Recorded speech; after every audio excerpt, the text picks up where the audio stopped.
first bit of advice. Make sure every single drawing has labels in dimensions with the font size that's readable. Do not make your drawing on an A3 sheet and squeeze it down to 2 inches and expect us to read that font. That will not work. If you do that a little bit, you will go a long way into succeeding at the competition. No one follows it. Every single time, that's the same sentence that I just copy and paste from one year to the next, and no one still follows it. And Adida is going to talk a lot more about that over the next 2 hours. Yeah, I'll just go down.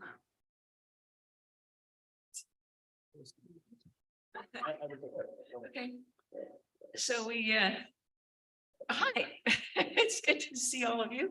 Or as we say in Texas, it's good to see all y'all. Actually, I'm not from Texas, but I live there now. Oh, okay, we got video going. Hi, camera.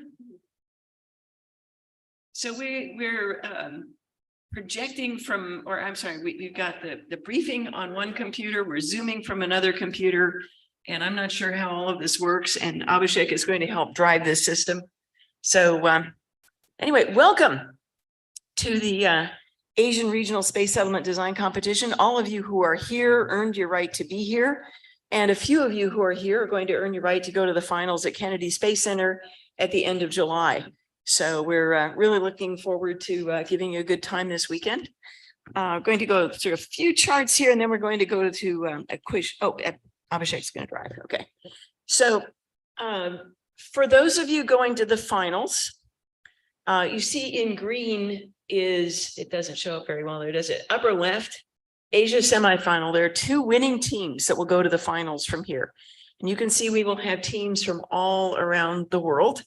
Some of the semifinals have already happened. Australia did theirs. Southwest United States did theirs. I'm not even sure what the UK and EU are doing, but I guess they'll tell us at some point. Canada's planning something. How many of you, let's see, actually, this is not, some of you participated in a qualifying competition to get here, right? Oh, do I need to stay away from those? Okay. Gosh, so many constructions here.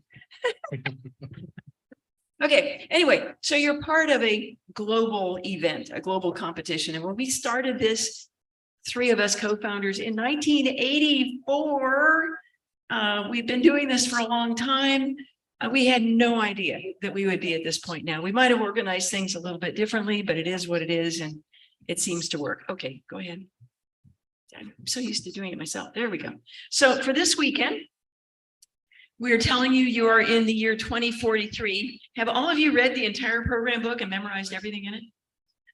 Yeah. Well, I read it all. Well, there's some parts I didn't read, but I didn't read the glossary because I know all those words because I wrote it. Wrote the rest of it too. There's a couple of pages that were that Abhishek created.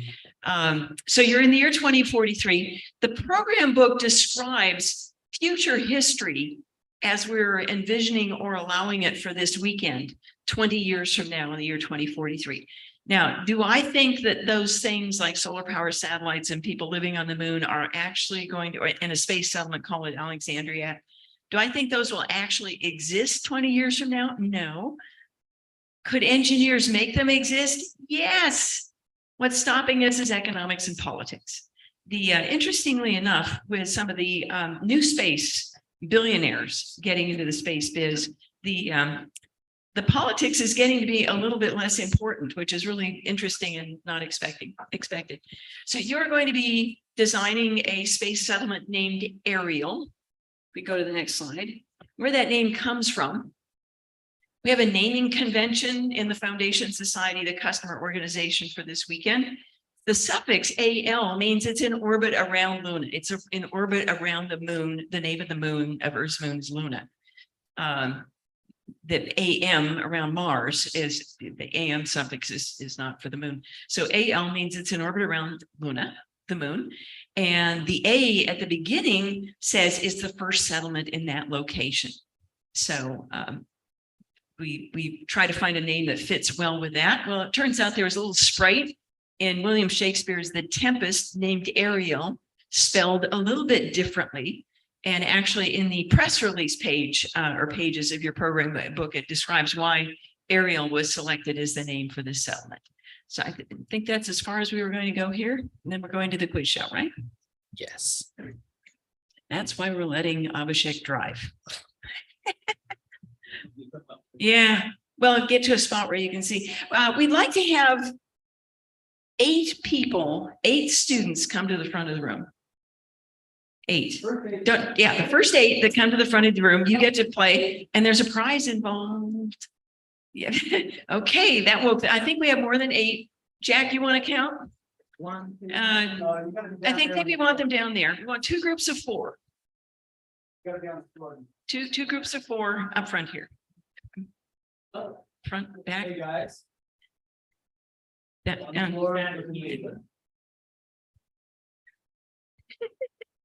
have straight. Uno mas. How many times have we said that? Okay. And stand in front of the chairs and look this way. Okay, this is see how well they follow instructions. Stand in front of the chairs and look this way. Okay, so yeah, so what we've given them is letters corresponding to answers. This is a multiple choice. Are online folks going to be able to participate too? Let me ask Gaurav. Okay, we're going to ask if online can participate too. Certainly everyone can witness this.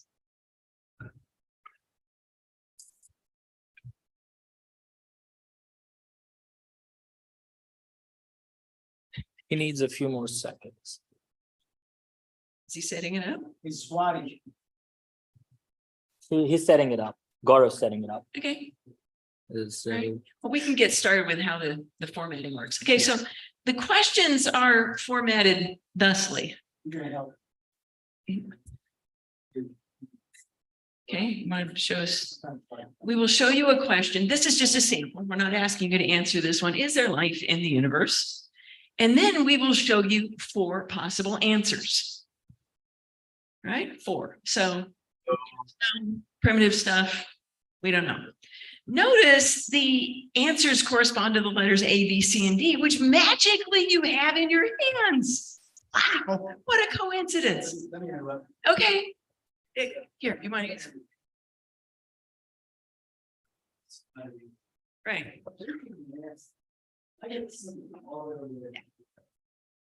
So yeah, Jack and Swati are going to be watching.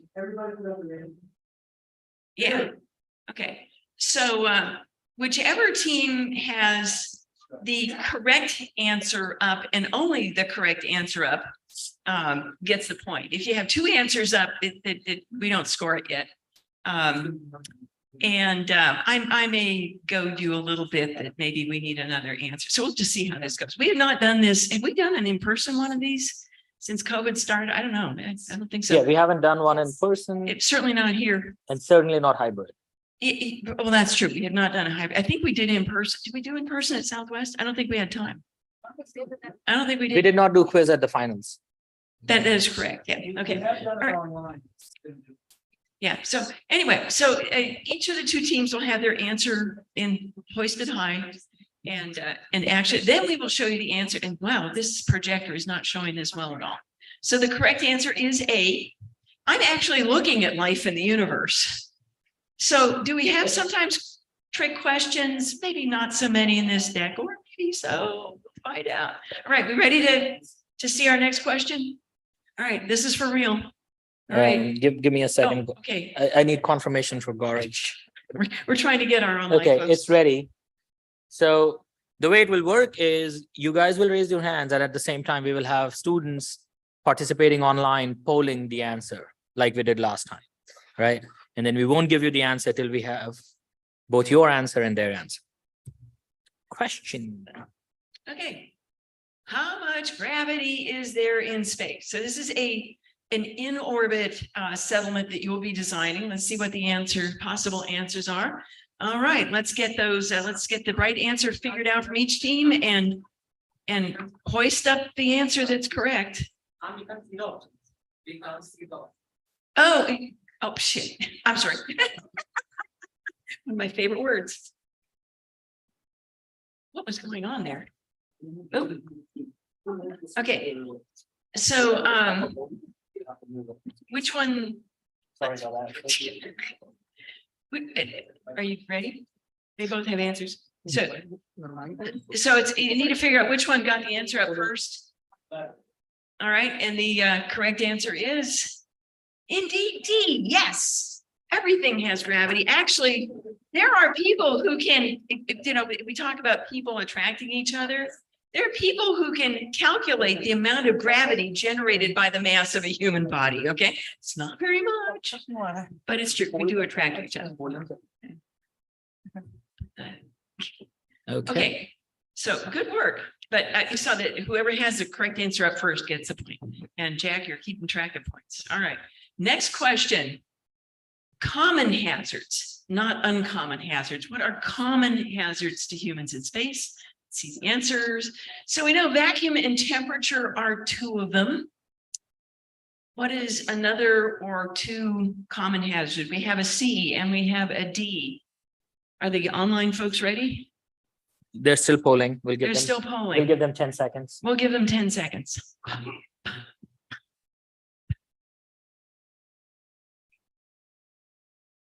All right. Ready? All right. And the correct answer is D. Yes, radiation is a common hazard.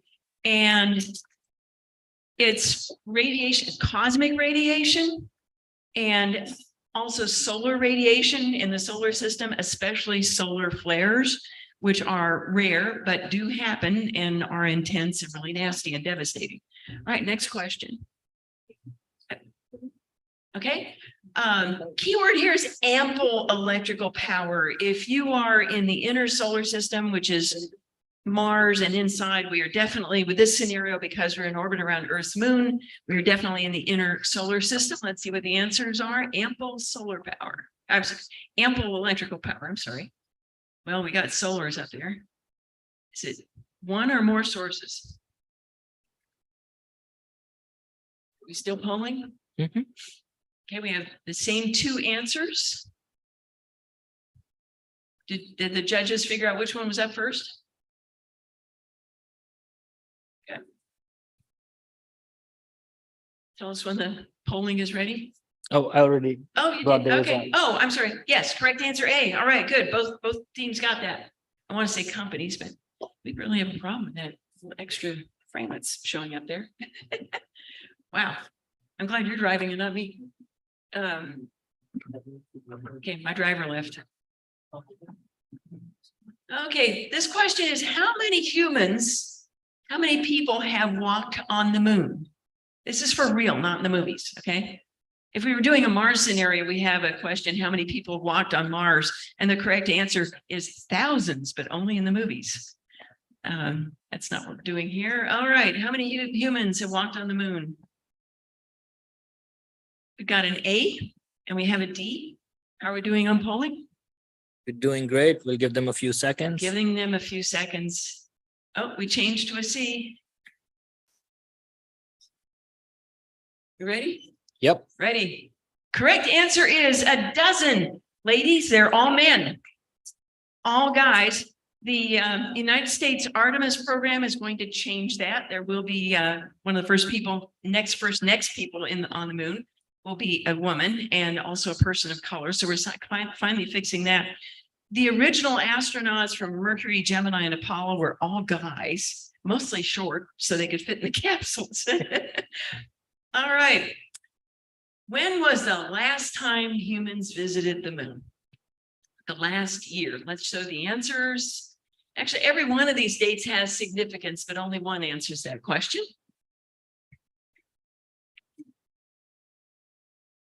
Okay, we got a B and we have a D. And let us know when the polling is ready. They're still polling. Yeah, one of those is the correct answer.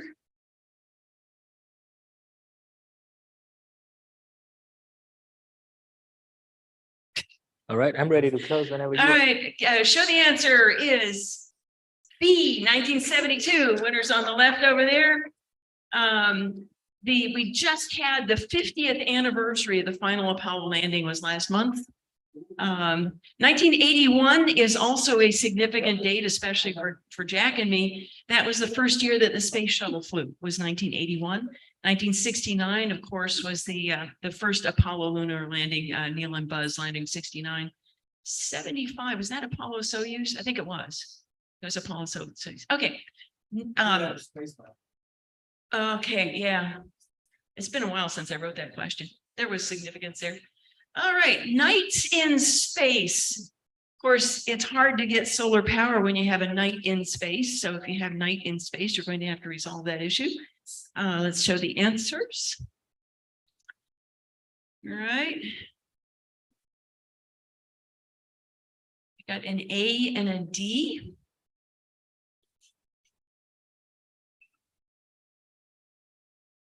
All right. Their arms are going to get tired. Sorry. You can't kind of lock your shoulder, you know. I'm ready whenever you are. All right, let's show the answer. It is A. All right.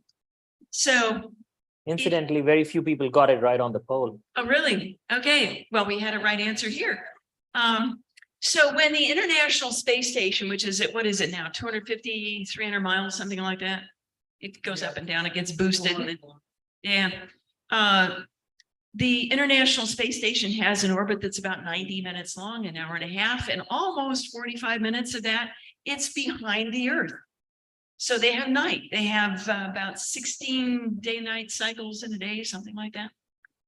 So it does depend on your altitude. All right. Simulating gravity when you have a bunch of people living in space, you don't want them all floating around, bumping into each other. I don't think there's anyone in this room who has been in zero gravity. Jack and I certainly know a lot of people who've been in zero gravity. I've been shoulder to shoulder with astronauts designing control consoles for vehicles. So if you want to simulate gravity in space, what's the best way to do it? Okay, we got two answers. Both teams are saying B. I would advise if the other team has your answer up, then you might, it's just as good to try another answer because they have the point if that's the right answer. Okay. All right. We ready there? Mm-hmm. I give the answer. Oh, I'm sorry. There it is. Yeah. Yeah. Okay. So I guess that does say B, doesn't it? And those folks had it up first. Now, the actual preferred way is rotation. Constant thrust rockets take a lot of fuel, but it is, there are actually videos of crew in the space shuttle mid-deck, which was kind of the living quarters down below the control deck. And they fire an orbital maneuvering subsystem engine and everybody kind of drifts to one side. It's really funny. Okay, next one. Escape velocity from the Earth. So that means how fast do you have to go in order to get out of the influence of Earth's gravity and you're in the influence of something else like the solar gravity or the lunar gravity? All right, let's look at the selection of answers. Oh, okay, there it is. Okay. All right, pick one of those.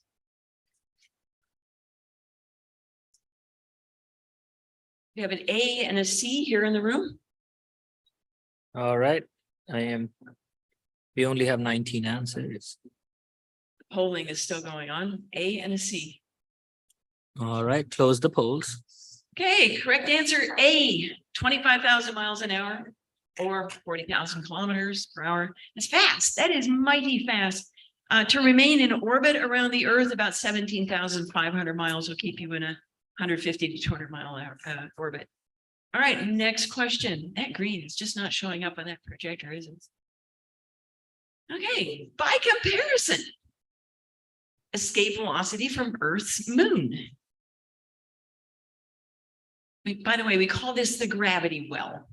It's called the gravity. We have a B and a D. Well, one or the other. We have a C. Is that a C? D? Oh, both are D. But these guys had D up already, so you might as well, yeah, or not. Okay, wait, we ready on the poll? I would give them 5 more seconds.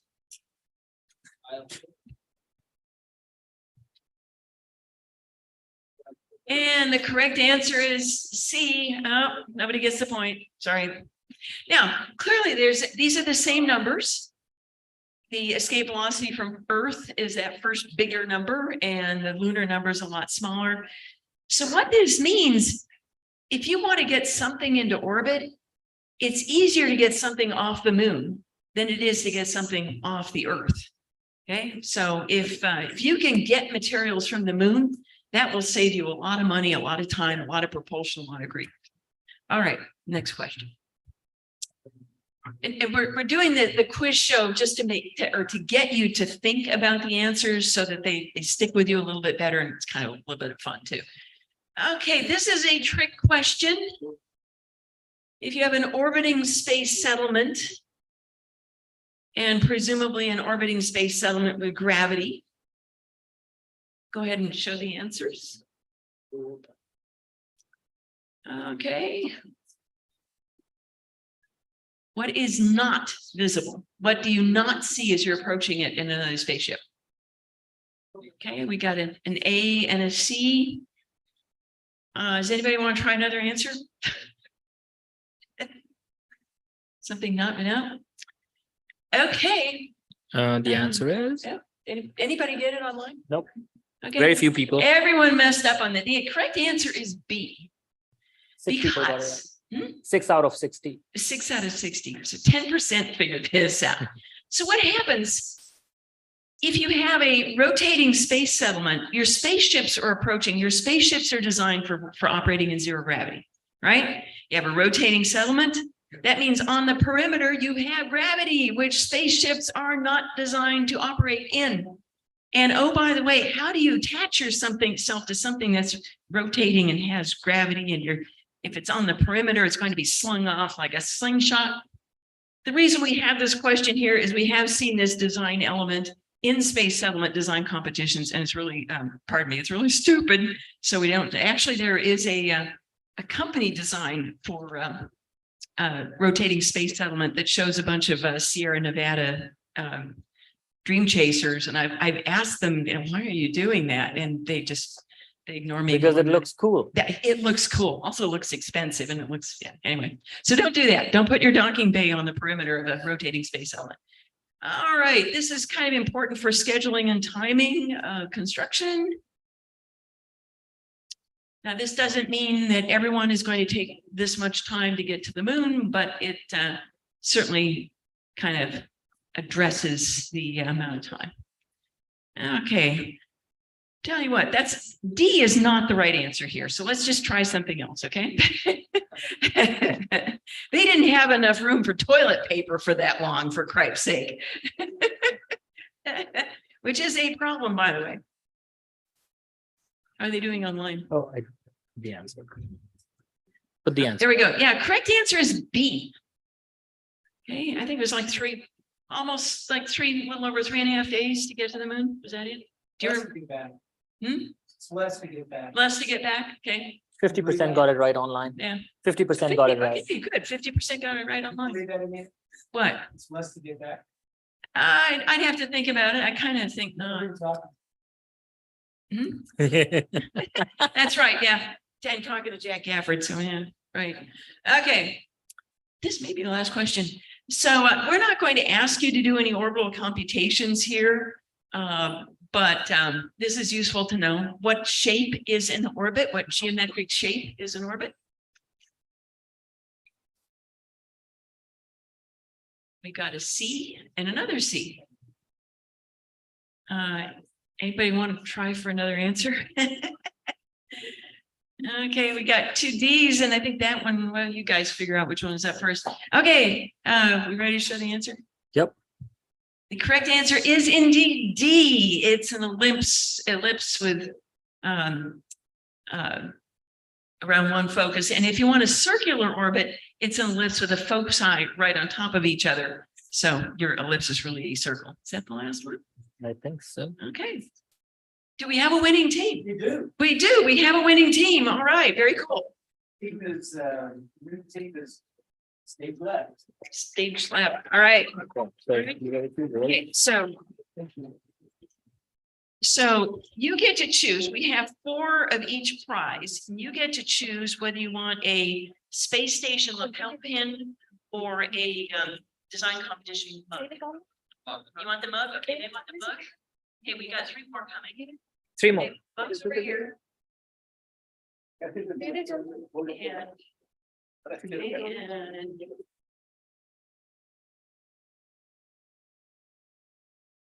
I know that Abhishek got these at Kennedy Space Center in Florida. In the team that goes to the finals once before you can get more there. Since the space station left. All right. Thank you for playing. We need those back. Yeah. We need more fingers. Okay, I see. Thank you very much. Okay. Oops. I think we're good. Thank you. All right. Now can I drive? Sure. You think I know how to drive when it's? Yeah, all you have to do is click on the screen and you get going. Well, no, that's not a touch screen. Okay, all right. So Abhishek, you can stay up if you stay up here just in case I get messed up here. Yeah, thank you. Appreciate it. All right. Okay, yes, yeah, he's got a mic over there. All right. Oh, let's see. Should I be using are we getting? If you're going to be there, yes, you can. Okay, you want me to use these? Sure. Okay. All right. So what's happening to you this weekend is we have designed an experience for you that is as close as possible as we can make it to recreate the experience of working on an industry proposal team for a high school student. I have worked on a lot of industry proposal teams for real. I don't know, Jack, have you worked on a few? Yeah, and normally they're like, depending on the size, it may be a short one is 6 weeks. Long one might be 6 months. There are a few, I think the space station one was over a year. And the kinds of experiences you're going to have in the next 2 days are very similar to what happens on real proposal teams. It is a huge task. It is much, I don't want to read the charts to you, but because you can read the charts, right?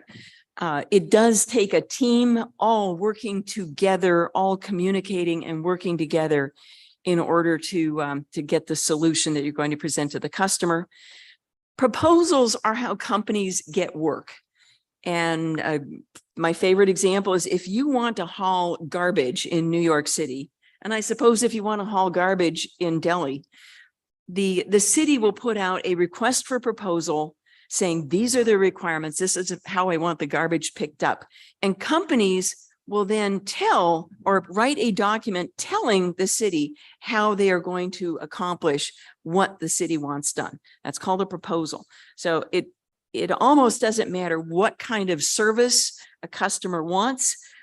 If it's not something that's on the market already, they're probably going to put out a request for proposal, seek bids.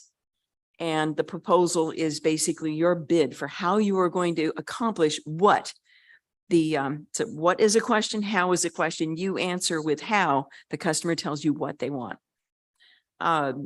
You hope that you have diverse skills in your company. You're going to need to do calculations. You're going to need to do artwork. You will need to do a lot of things. You'll need to do management. You need to communicate and work together. Who has the best skills for doing what part of the task and how to make use of absolutely everyone's skills in your company. Just as, let's see, how many of you have, I guess a lot of you did local or a national to get here. How many of you done live competitions? Okay. So did you find that the program book, for instance, has a lot of data, but you really have to look for what to use, right? Did you find that? Did you find that it was just too much to do? It was a huge task and did you run out of time toward the end? That's called procrastination. It's a start. So a lot to do, not enough time. Did you have disagreements with your coworkers? Yeah, if anyone said no, then either you had a magic team that's almost impossible or you're lying. All right. You weren't part of the real discussion. So is this a real experience? We've designed it as this says, an approximation of an industry experience. The judges are very demanding. You will find the judges' questions to be, some people consider them rather intimidating. Trust me, as intimidating as your judges' questions may feel to you, it's not about you. It's about what is shown in the briefing. We're not questioning your capability or you as an individual. We are questioning what is on the briefing charts that are presented, which are a team product. So all 50 of you participate in making that product. And no matter how intimidating you think the questions are, I can assure you that when you stand between an Air Force colonel and what he used to be, always be he, what he wants for his $5 billion. And I have been there. I have stood between an Air Force colonel and what he wants for his $5 billion. Believe me, they can ask really intimidating questions. So this is really easy stuff compared to what happens in real life. But we're going to try to make it as similar to that experience as possible for you. And it's all about, well, as we were talking about demanding customer, it is a very challenging task. It is, in order to do well, it really requires industry skills. So it looks like a technical competition, but it really is about teamwork, communication, and management. The actual technical product is just a way to get you to work on the management, teamwork, and communication skills. Now, this last little bit, we have been predicting for decades, literally, what would happen or what could happen in the future in space. We've talked about a consortium. We've talked, space infrastructure was listed as a part of the program book from the very first time we ever did this in 1984. We talk about economics. We talk about the, actually, this program book doesn't say much about NASA involvement, but these are things we've been saying in NASA and a space settlement design competition for over 3.5 decades, almost 4 decades. And we are just starting to see in conferences words like the word infrastructure. I think the word infrastructure showed up in a conference for the first time in 2017. And I'm not bragging, just saying there was a company executive on a panel, like a 5-person panel discussion. He saw me in the audience and he said, because I see Anita Gale in the audience, I have to use the word infrastructure. And this was a panel discussion about future uses of space. So some of the concepts that we have been having in space element design competition for decades are finally starting to show up for real. Now, what we need to have happen is the hardware we've been describing in space element design competitions needs to start happening for real. I don't have to say next slide. I can just do it, right? So it is challenging. Your brain consumes about 20% of the energy that your body needs to stay active. When your brain is working really hard, it wants more of a higher percentage of that energy. And literally, as a result, you can become physically fatigued because your brain is working overtime. Alumni, did any of you learn some limits and strengths through that experience? We put them to sleep already, all right. Did any of you meet your stress personality? I think I'm hearing yes. Okay. So all of us have inside of us, and most of you in high school have never had the opportunity to meet this other personality, but all of us have another personality inside of us that comes out when we're under stress. Some people have a low threshold. Some people have a very high threshold. My stress personality is very nasty. Fortunately, I have a very high threshold, so it's very rare to see my stress personality. I know who it is, and I don't want it to come out. Some people have a relatively low one. It's just a completely different personality. And until you get really, really stressed, you won't really know who that is. The reason we tell you this, we don't want you to get to that point of your stress personality coming out, but we tell you this so if it happens, if your personality suddenly changes, or the personality of somebody in your company suddenly changes, they're not going nuts. It's not going crazy. All that's happening is they're meeting their stress personality. So you don't need to have us come and have somebody get a mental evaluation or something like that. There's just a stress personality, and the stress point was reached. And you may think that your company is dysfunctional. I can guarantee you the other 4 are just as dysfunctional. Jack, have you ever had a company that wasn't dysfunctional in design competition? For the first time at Southwest. What? At the last Southwest competition, we had 20 kids, and I was amazed how they function. I've never seen it. Okay, at the last competition 2 weeks ago. Okay. Oh, wow. On the other hand, that was a smaller company. That was only 25 kids. It's 20. 20, So- yeah. So it gets more problematic the more kids you have, and we're going to talk a little bit about that when I get to talk. Yeah, we have found that the smaller companies do tend to have fewer conflicts and work well together. We've had them as small as 17, Seattle a few years ago. Okay. I like quotes in the design competition. So Vidal Sassoon, does anybody recognize that name? Yeah, some adults in the US do recognize the name. I think there's actually Procter & Gamble bought the brand. This is a great quote. Any of us who've achieved something that might look like success probably had to work for it. Vidal Sassoon was worldwide famous in the 1960s and 1970s. He owned a hair salon in New York. He did women's hair. He worked hard at it. He created a great business, a great brand. He literally was world famous. And he came up with this amazing quote. Noel Coward was a playwright. Yeah, for me as an engineer, the most fun I ever have is doing productive work, because I'm doing something, well, engineering is a service industry, believe it or not. I'm doing something that makes a customer happy, or working on a proposal. And working on a proposal, it's like 16-hour days and 7-day weeks, and you only get paid for the normal 40 hours just because that's the way it works. But it is so much fun to put together a product you're proud of. And it's really a whole lot of fun to win one, and your colleagues are employed and your company's stock can go up. And there's just really good things about winning a proposal. But yeah, work is much more fun than fun. Hofstadter's law, we might mention this again in the management session tomorrow. This shows up in 2 ways in the design competition. One way is you're going to be putting together a schedule for construction of the space settlement that you design. You're going to be presenting that schedule. Leave a little bit of extra room in that schedule, because there will be some go backs, what we used to call back to the drawing board before we had CAD terminals. So allow a little bit of what I like to call rattle room in your schedule for oopses that happen. And maybe an analysis says you got a failure, a test says you have a failure, and you have to go redesign some stuff. It also shows up in that there is a deadline. What is it, 7:30 Monday? Is it? I don't know. What? Oh, I've got the, what does it say in the program book? That's why we have a program book. Yes, presentation submission deadline, 7:30 Monday. That seems like a long way away.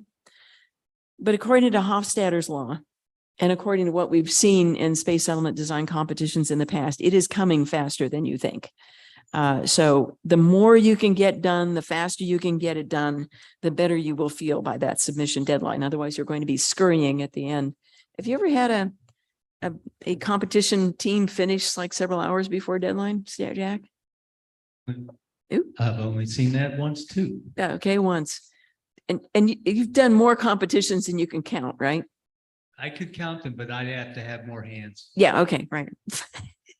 Fingers, toes, somebody else's fingers and toes. Yeah. I know I've done well over 100. All right. Critical work skills. These are like industry skills. And actually, I should be asking our Boeing folks, does some of this resonate with you folks? Yeah.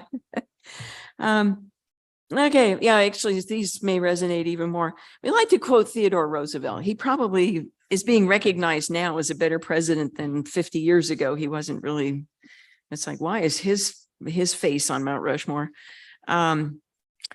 So if you want to not make mistakes, just don't make decisions, and you won't make a wrong one if you make none at all. On the other hand, if you make no decisions, you'll get nothing done. So don't be afraid to make decisions that might be mistaken. We'll talk a little bit more about this in management session tomorrow. But if you want to do things, you need to make decisions, and you risk making a mistake, and that's okay. Lyndon Baines Johnson, not the best president, but oh well, there he was. But this was an important quote. I'm not sure I agree there are no problems that we cannot solve together, but it's certainly true that for most problems, we're not able to solve them by ourselves. You have a team working together and you can solve problems, especially in engineering. Phil Condit actually was CEO of the Boeing company until he made a mistake. We won't get into that. But anyway, when he was CEO of the Boeing company, I swear every day we were hearing about working together, working together, working together. It was always working together. Still do. And still do? Oh, remnants of Phil still around. All right, cool. Well, in one form or another. I mean, the message changes, but the context is always the same. Yeah. And I'm sure our Boeing friends from India can attest to that, right? We get enterprise thought processes. Okay. All right. Teddy again, Teddy Roosevelt. Oh, you will find this one, I'm sure. Formulas for success, knowing how to get along with people.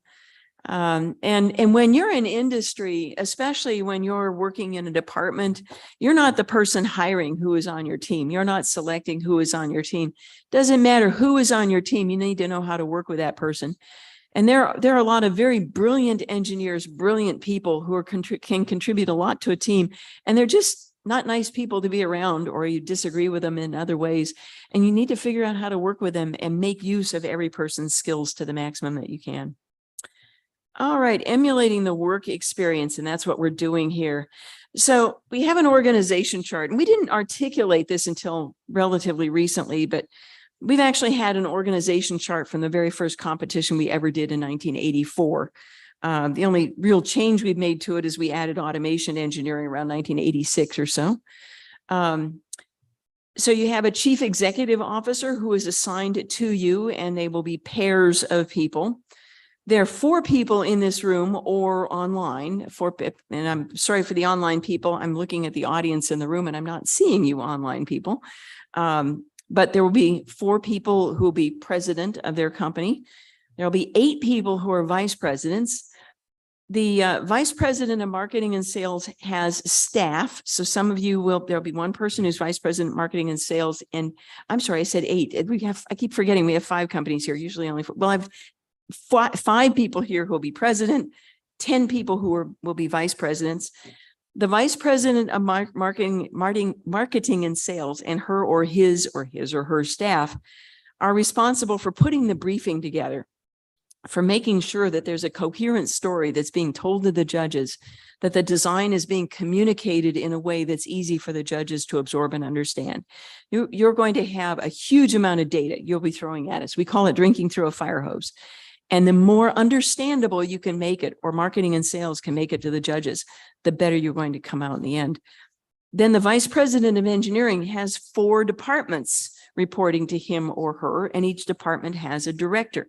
So everyone in this room and everyone online who's participating is going to be somewhere in this organization chart, either in one of the boxes, or staff to marketing and sales, or staff in one of the departments.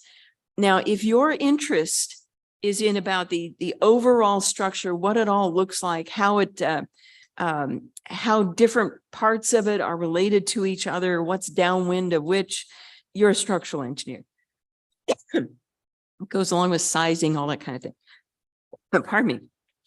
If you're interested in infrastructure, which can be transportation, power, air, water, agriculture. If you're interested in those services, you are an operations engineer in the design competition organization chart. If you are interested in where people live and what their community looks like and how their homes are designed, how dense the population is packed in, and some safety, like what kinds of spacesuits do we need and other safety provisions, you are a human engineer. And if really all you care about is putting together the computing and robot systems in order to help everybody else get their work done, and in order to help everything else work, you are an automation engineer. So be thinking right now about where you personally fit and or want to fit in this organization chart. And when we do the fitting into the organization chart later on this evening, then you'll be declaring where you want to fit. We're hoping we can get that all settled this evening, gives you more time tomorrow. I'm going to turn this over to Jack. This is actually a section, it's a little bit altered in this briefing, but this is a section that my husband used to present. And he passed away in 2009. He was one of the 3 co-founders of the design competition. And I would just prefer that someone else do it. And Jack does a great job in this section. Thank you. Okay, so what do astronauts eat for lunch? Lunch meat. We just communicated, didn't we? Communication. It comes in a lot of different forms. You've got communication in the program book, you've got communication in the RFP, you've got communication with us volunteers, not only for the competition, but for your careers and other questions you might have. What's important in this competition is each department needs to communicate with the other departments and the leadership team, who's your managers. Provide data both directions. And there's stuff in the program book that talks about what data should go between different departments. It's a two-way street, like bullets up there say. You're not alone in your section in the RFP. There's just because you're automation doesn't mean you don't have to pay attention to the construction sequence. Just because you're human doesn't mean that you don't have to pay attention to where the layout of the settlement is and whether or not it's conducive to good psychology. So all the departments need to interrelate with each other, and there are specific requirements that really are asking for that to be done. Okay, next page. Okay, the biggest problem with communication is believing it has been done. So how many of you guys have parents that ask you to go clean up your room and it just kind of never happened? Just raise your hands. Okay. Your mom and dad thought they communicated to you and they went in one ear and out the other, right? So it's real important that communication transactions have feedback. There's a couple different ways to do that. One of them is called active listening. That means if somebody's asking me a question, I'll say, well, okay, hang on a second. Let me repeat to you what you asked me just to make sure I understand your question before I give you an answer. There's a responsibility on both ends. I can't just say, I've told you what you need to know. It's not my fault you weren't listening. There was a competition here in India a number of years ago, and we were in a team in a room that was a little smaller than this one. And I was at one end with my president, and he yelled across the room to his vice president to do something. And I turned to him, I said, do you think he heard that? No. Go over there and tell him. So the manners of communication are real important. You need to make sure that if you're trying to send a message, you do it concisely. You look for positive feedback. And if you're receiving a question, make sure you understand it before you provide your answer. Biggest problem. People think it's happened and it has not. Okay, I mentioned transactions. These charts call them paths. So if you have 2 people, you have one path. You have one transaction. And that's fairly easy to get your communication conveyed and understood correctly. If you have 3 people, you have 3 paths. Which it says green. This doesn't show. There's another spot down. You can see, actually, yeah, that screen shows it better. This screen shows it really well. We got a third person here, and then if we have a fourth, the numbers start to get bigger, and the transactions are starting to preclude a positive communication message and receipt. So this particular formula is it's not linear, so it's the number of people times the number of people minus 1 divided by 2, and the next page gives you some numbers here. So you've got, I think, 50 students in each company. I didn't run the numbers. So that 780 number goes up over 1,000, maybe 1,200. I haven't done the math in a long time. So you can see that if you've got 50 people on your team, and particularly if you're virtual, the possibility of not communicating correctly is very high. So pay attention to what you're saying and what's being asked of you. Okay, a couple more quotes. You can have brilliant ideas, but if you don't get them across, your ideas won't get you anywhere. And Lee Iacocca actually worked for the Ford Motor Company. He was chief designer on the Mustang, I believe. And in the late 70s, he became CEO of Chrysler Dodge and brought them out of near bankruptcy. He did it with some really crappy cars, but he did it. Okay, next. All right, this is my interpretation of what a good proposal is. So a good proposal is like a propeller. You've got three different areas. You got the requirements, you got the design, you got the presentation. And if you have a propeller that's well balanced, I'm sure you agree with me that it works. It will work well. How many of y'all done a competition before? Just raise your hands. Okay, if you have how many people have you seen the propeller before? Bless you. Okay, so how do you think most companies have their propellers? Design competition. Design companies. competition. Yeah. Mhm. Well, it most often looks like this, where you start off looking at the requirements and then you dive into design and you stay there and you never get out of it. And at the last minute, you go work on your presentation. And which propeller do you think will work better? Where you're balanced. So that's my message to you is when you're going through your activities and you're doing your proposals, continue to go from requirements to design to presentation. Just, rinse and repeat and keep doing that. Don't get stuck in the design propeller. And for our Boeing CEOs, this is we talked about this. I can guarantee you that the biggest problem you're going to have is either a company or a CEO is right here. You're going to get stuck here. Happens every time. Thank you. All right. Thank you, Jack. That's thank you. All right. Appreciate that. I don't think we need it off or on. We don't want to get feedback here. All right. So program book. If you haven't read it already, I suggest reading it. Some really important pages in the front of your program book. There's a press release from the customer, the Foundation Society. That actually is a companion to the RFP. And I can assure you there's at least one point that's mentioned in the press release that is not mentioned in the RFP, but the customer tells you about in the press release. So important to know that. Basically says what the customer wants without going into detail, but it's the RFP, the request for proposal, describes the details of what the customer wants this settlement to achieve.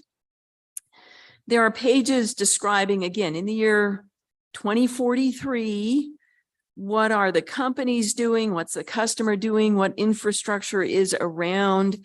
And very, very importantly, we have a list of subcontractors. Appendix A is a list of subcontractors who will happily sell you or do for you anything they have capability to do or make, and make use of them, because no company is expert in everything.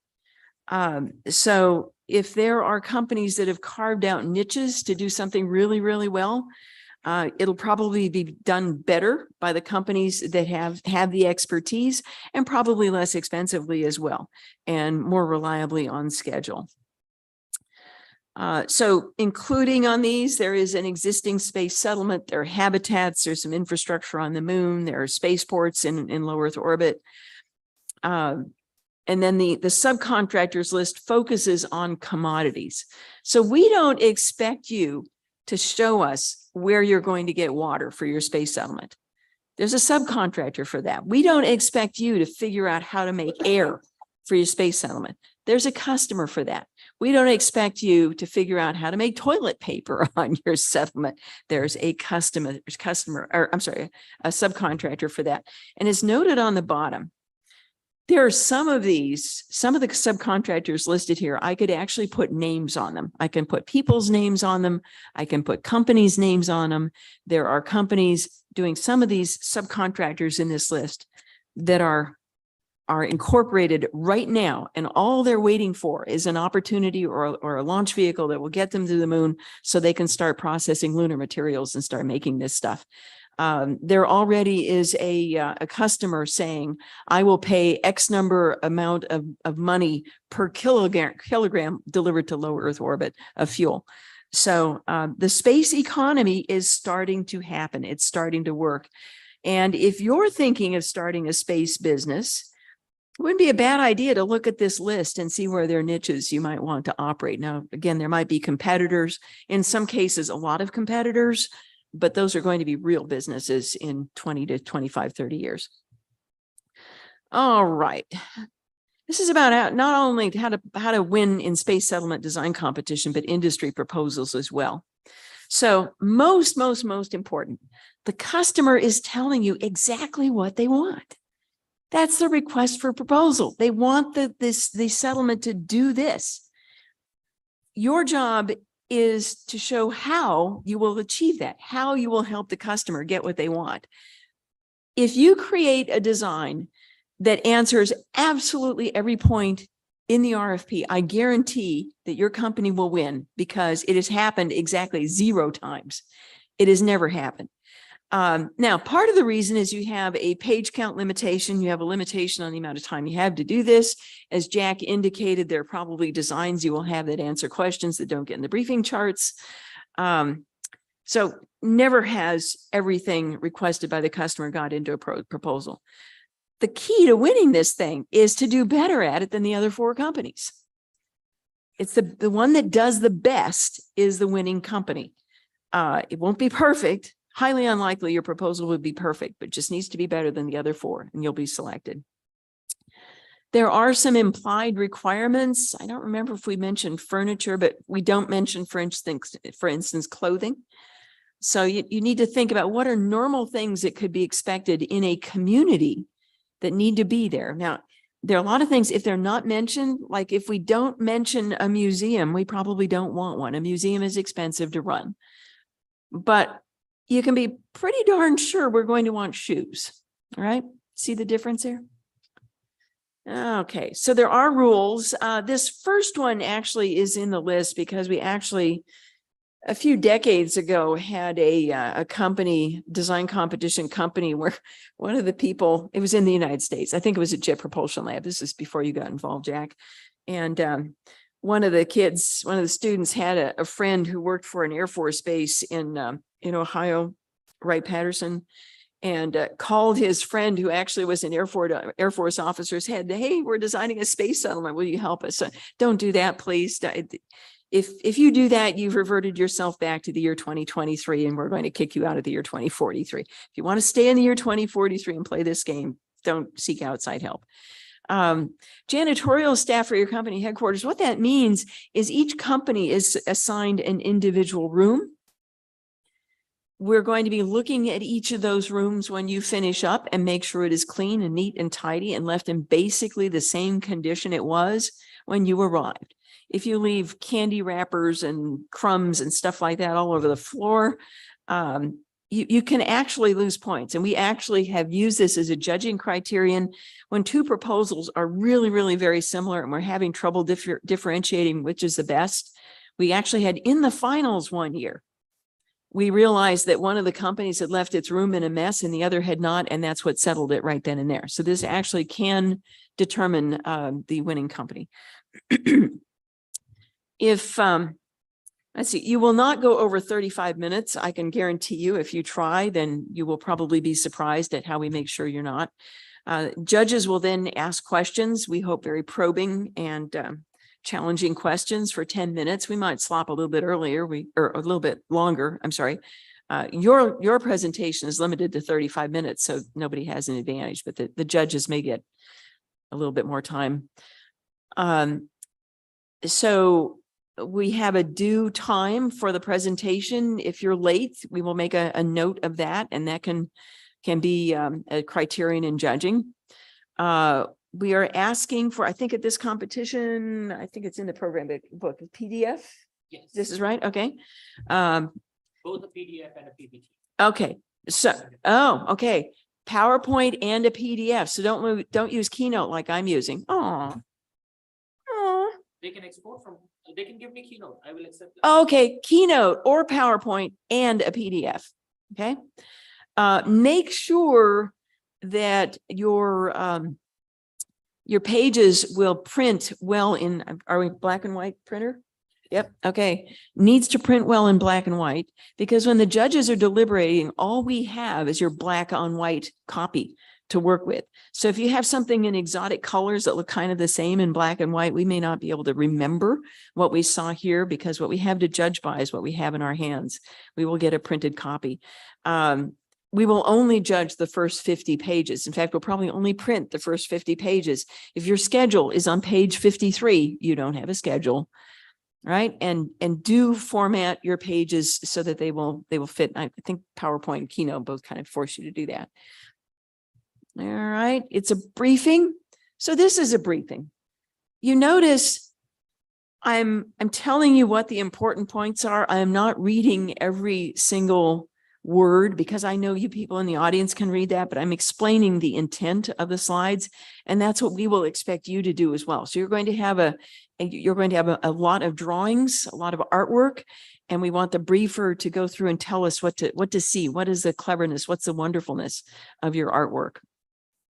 As I mentioned earlier, there's a lot of information you will be presenting to the judges. Make it easy for the judges to absorb. If you can tell a story, marketing and sales, if you can put it together as a story, that will go over much better. Do make sure you can present it in 35 minutes. Now we give you an opportunity for 50 slides. The rule of thumb is it takes about a minute to produce it, or I'm sorry, to present each slide. So you may only be able to present 35 slides unless you're very clever or kind of skimp on the information on some of the slides. Also, after you have turned in your presentation, even though you have a whole night before you present it in the morning, do not make any changes, and especially do not change the order. If we see any difference between what you present and what we have on our printed copies, we're going to presume that there's cheating involved, okay? So make absolutely no amendments after you turn in your slide. We will see it. We probably won't tell you we saw it, but we'll say it.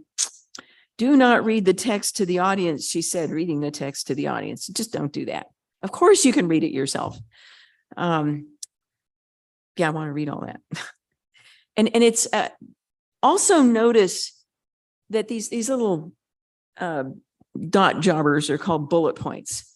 It is very rare for a bullet point to be on, actually, I think I mentioned this in another way, very rare for a bullet point to be on more than one line. You like to make them phrases.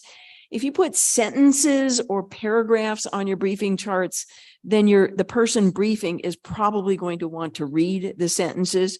But if you put them in phrases, it's not as tempting to read. Okay, so you don't want to read the charts. It's kind of disrespectful of the audience. So in your briefing chart, you want to put a title on every briefing chart. And the briefing chart format was probably determined in the 1950s or so. It was very well established by the time I got into the industry in the mid 1970s.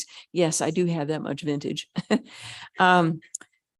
But literally the format of briefing charts, which PowerPoint follows and Keynote follows as well, is based on probably some psychological testing of how people absorb information that brought us to the landscape format instead of the portrait format. Having a title on your briefing chart tells the audience, tells the people receiving the information, the variety of information they should be interpreting from what the rest of the chart says.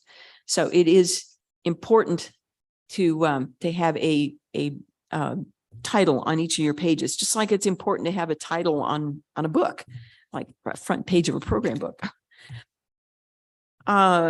This is less of a factor now, but it only matters that we can read your briefing charts. I call them, they're now called slides. Back 30 years ago, we called them charts. So I still call them charts, but it's important that we can read your slides. Handwritten is fine. There is some artwork that may be more effectively done on the computer in the draw function of PowerPoint or Keynote, or if you have somebody who knows a computer-aided design really well, then you may be able to use something that somebody does on CAD. If you have an extraordinary artist in your company, there are some images that are best done by hand. There are some images that are best done on a computer, some best done by hand. If you don't have a really great artist, you're probably going to do most of your artwork on the computer. But marketing and sales, it's your responsibility to figure out what kind of artwork works best for each particular image. We do ask for a lot of artwork, and certainly the vision with a capital V can be shown much better with compelling artwork than with just a bunch of words. Words, as Jack was saying about communication, words can be misinterpreted. Dimensions are really, really important. I need to add to this briefing what it looks like to dimension, but your CEOs can certainly help you with that. So put the sizes on things, especially in automation. I cannot tell you how many times I've seen a drawing in automation of a robot, and I don't know if it's a microscopic nanobot or a 10-foot tall construction robot. I can't tell because there are no dimensions on it. So not just the numbers, but the units and the dimensions as well. Okay, bulletized text. So that's what you notice. This briefing chart has only one line for each bullet point, and do provide page numbers. There are two primary reasons for this. One is that when we're asking questions after you do your presentation, we can say, I have a question on page 38. Please go to page 38 so I can ask the questions. You can see what I'm asking about. But also, in the judges' deliberations, the page numbers make it easier for the judges to communicate. So one of the judges may say, I think one of those companies didn't have air or air composition.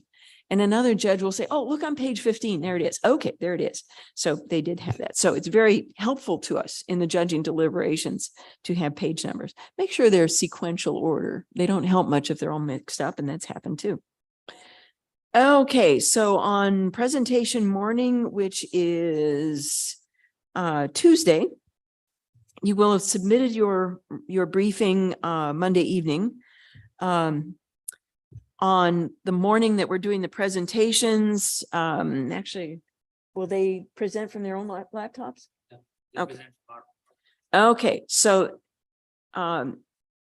you'll be the briefings will all be on one laptop, so you don't need to bring your laptop up here.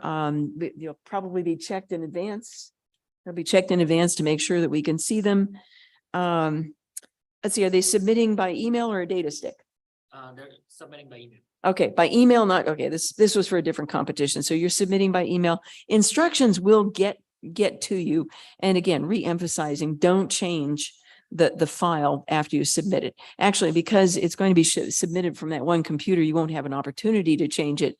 If you change it yourself outside of the process, well, that change won't stick. Okay. Actually sharing the screen will happen.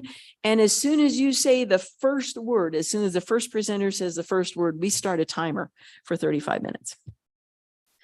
All right, get sleep. If you want to work on your designs, you don't have the request for proposal yet, and read as much as you can of the program book, but get sleep tonight, because it's very possible that tomorrow night you will, and actually this is a little bit wrong too. The schedule's a little bit different for this one than most of them, but it's not unlikely that tomorrow night some of you will be staying up all night. For veterans, how many of you stayed up all night working on it? Okay, most of you. We don't intend for this to happen to you, but we know it does. So just everybody be ready. You may want to stay up all night. Now your submission deadline is in the early evening, but if you feel you can get good value and get a better start, I don't want to say start, but get further along in your proposal, you probably do want to put some hours in kind of late tomorrow night. And good luck. Are there any questions? Do any of you have any questions? Or actually, okay, I see a question there. Sure.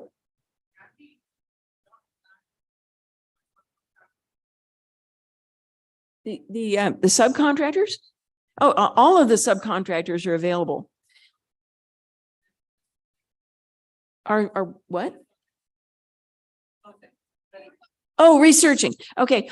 Yeah. When it says they're researching, thank you. Okay, that's a good point. When it says they're researching, that means by the time you're constructing, they will probably have it done. Okay. So okay, very good. Also, any of the technologies, no matter what your company is, any of the technologies you see for any of the companies you may use. It's a technology that exists. Companies sell to each other all the time. And oh, by the way, there's a very useful subcontractor named litigation limiters. Okay, litigation limiters, which basically will enable buying and selling processes between companies. Okay, so any technology you see here, you can use. Now, notice some of them like Fusion Founders. It says, okay, now do I personally believe that we're going to have fusion electrical power in 2037? No, actually, I don't. I remember 40 years ago, fusion electrical power was 30 years away, and it's still like 25 years away now. So, oh, they made up 5, yeah, because they got a teeny little bit more power out than they put in, but just a little bit, not enough to really. Yeah. They said they had done that a few years ago too. So it does say Fusion Founders has received solicitations to develop a version for space, but they haven't figured out how to do it yet. So don't give us fusion electrical power, all right? But there are some other useful data points in the Fusion Founders description. Okay, good question. Any other questions? And actually, this room will be Foundation Society headquarters, right? Yeah, okay. So I will hang around this room most of the time. I mean, there may be times I wander away, but most of the time I will be hanging around this room, and some other volunteers will be hanging around this room to answer questions.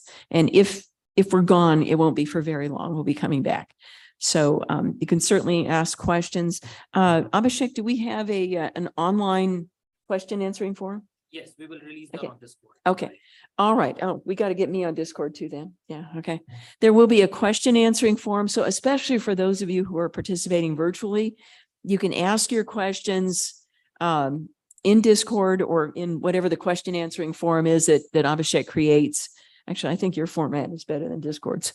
And I will be, I'm sorry. That's the same one I will. Okay. All right. So it'll be posted in Discord, but it won't be in the actual forum will not be in Discord.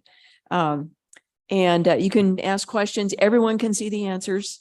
And I will be monitoring that pretty much all day. All right. I think we probably, did we leave, we left a lot of time, right? Sorry? We left time for organizing. Yes, And we have Yeah. we can take some more questions. we can. Yeah, if there are more questions. Talk to them about the mistakes that they should not. Oh, you want to do that? You see a lot of them. Yeah. Yeah, and some of them got really upset with me when I pointed out the mistakes last time during the internationals. Oh, and by the way, it's not unusual to have a design competition where the proposal selected is defined as least suckiest. Okay, so we would like to select the best proposal, but sometimes they all suck and we just select the least suckiest. Okay, go ahead. Actually get Lilu on the stage because she is the most recent participant with the most amount of experience. Oh, good. Yes. Yeah, I mean, I can tell from some of the mistakes that we did. First of all, don't give like random access to your PowerPoint to whoever, and don't have identification. I think it was at the internationals. Someone deleted our parts of our slides a minute before we had to submit it, and then we had to present our slides with messed up slide numbers and with slides missing and everything like that. And it's really stressful if you have to do that. Also, I know that is more for the people here in person. Please keep in mind that you have part of your team online. It's really hard to, if you're in the middle of working on it, to forget that there's another part of your team online. They are probably feeling a bit sad that they're not going to be able to be here in person. So try to include them in everything and try to have a good time. Then one thing that I can say, don't take it too seriously. I mean, I lost both. I participated in 2 competitions as a participant, and I lost both of them. And look where I am. Yeah. So it's not the end of the world if you lose. It's actually kind of more of a learning experience if you do. If you have any questions, ask the people that are here. If you don't ask the questions, you're not gonna get answers, and the customer is always right. So if you're unsure what a requirement means, Well, we try to make the customer always right here, but I can assure you that my NASA customers have not always been right. I'm sorry. yeah. Jack knows. Oh, there's a question.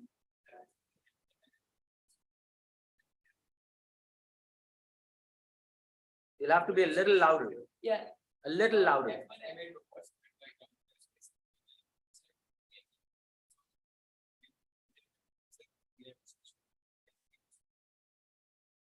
He's saying the F1 M8s are described very vaguely. Yeah, so you can ask for custom versions of F1 M8s. Yep, so it's basically the proprietary software that is the distinguishing feature. Then one thing that I would recommend is before you get the RFP, use the time to get to know each other as a team. The RFP is gonna be completely different from what you imagine. It's gonna have stuff in there that you didn't think about. So use the time you have beforehand to get to know each other, to figure out how you're working together as a team, what each strengths and weaknesses are. That's a much more efficient use of your time. Yeah. Since you mentioned F1 M8, I got to tell you a funny story about how that particular name came about. That one's been around for at least 30 years in the program book materials. So I'm oftentimes working on these late at night. I'm in my den in Huntington Beach, California. I don't live there anymore. Late at night, and I want to come up with a name for this robot. And I look around my den or my office, and I look in the corner, and there's an answering machine in the corner. They don't make those anymore. It's a phone mate. So phone 1, F1 mate, M8 mate, phone mate. So really that name is from an answering machine. Did you know that? Jack told me. Okay, Jack told you. Okay, yeah. That's right. He did tell you. Yeah. Okay. Any other questions before you let you get together with your CEOs and get organized? All right. So we're saving you some time tomorrow morning. Oop, I have another a little bit of announcement. feedback, yeah. Okay. One thing that we notice over and over again, especially because I'm involved with some of the judging process, your settlements are usually 10 to 15 times larger than they need to be. Okay. Some of the settlements in the qualifying round were 100 times bigger than they needed to be. Start thinking small. Every pound that you take into space is going to cost the customer a lot of money. Don't waste money. Thank you. Why not? All right. So, see, we'll ask you to get together. Do you want to meet around who goes to which corner? And then we will be seeing you for dinner tonight. You can keep organizing during dinner. And we'll do tomorrow morning in this room. We'll do technical training and also a management session, technical training sessions abbreviated, and then release the RFP 11 in the morning. I don't think they brought their computers. They can't get the virtual people involved without their computers. Oh. Am I correct to guess that most of you did not bring your computers here? Okay, so let's do this. You will need your computers to get all the people on the other side of the company involved. So let's do this. We're done with the introductory session. We go back to the hospital block, to the H block. There is a very large arena at the bottom. You guys can go grab your computers, come back down, and just find a spot with your CEOs, sit down, do your team meetings, and then we have dinner and we close the session. Is that good? Are all the CEOs comfortable with that? All right, so you guys can do whatever you want. You can do it over in H block. My agenda is to keep everyone together, right? So instead of doing it here, if 60 or 80% of them did not bring their computers, you can go get started in the H block as soon as you get back. But I would like the entire contingent to move out at the same time. Yes. So Abhinav is going to assign you guys a device, right? You just plug it in and it should give you Wi-Fi, will give you the user ID and password. It has about 50 gigs of data on each device and only 10 people can log in. So you'll have to share hotspots amongst yourselves and then try and get online. If there is a company where none of you have hotspots, then contact us and we'll try and find a solution for you. But as I'm hoping that most of you will be able to share hotspots, and one device with 10 people should get you rolling. All right. So before you guys leave from here, meet with Abhinav. Abhinav, do you want to show yourself? Meet with Abhinav, he'll assign a geo device to you. You just need to plug it in and you can connect to the Wi-Fi. Yes.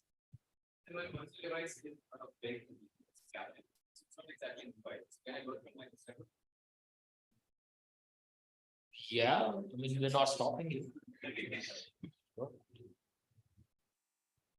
Any other questions? The same spot where you had lunch. So your breakfast and your dinner is in the same spot that we had lunch today. From tomorrow, the lunch at high tea will be the same spot that we had high tea today here. All right, so we are in this building after breakfast and we leave right before dinner. For the 2 days. On the 31st, we will be in the building across from this building. So we will be in I2 instead of F2. And that's where we are doing the presentations. They have a better auditorium than this one, which is hard to believe, but they do. And so we'll be doing the presentations there. More questions? No? All right, so we'll close our session here. And as a group, we will go back to the hostel area and then we'll get ourselves settled in there. But before you leave, make sure at least one person from each company meets with Abhinav and grabs their device. Thank you. All right. Stop sharing.